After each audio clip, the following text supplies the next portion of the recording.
一班中老年人有組織有預謀咁樣喺清遠水庫邊放生成千隻貓，我都唔講究竟你哋喺水源地做呢啲嘢會唔會違法啦，我就又同呢啲有呢類興趣愛好嘅叔叔阿姨傾下偈，有冇法子我哋啲後生同你哋好好地交心咁樣傾一次，有機會搣甩佢斷尾嗰種呢？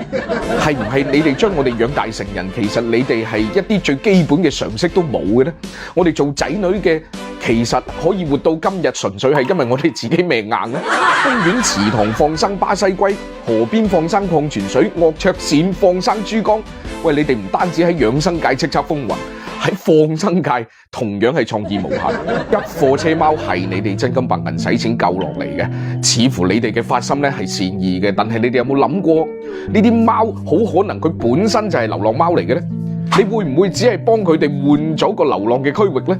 你仲要係換咗一個冇嘢食嘅地方？如果佢係寵物貓呢，就更加慘啦！流落小區呢，佢都未必有啖好食，你仲要放生佢去山區？喂！如果咁樣可以積功德，我係咪可以將隔離屋嗰隻和尚鸚鵡放生去荔灣湖啊？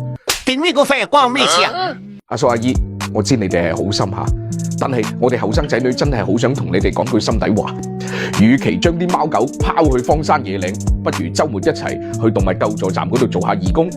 你睇下嗰啲流浪貓絕育之後幾得意。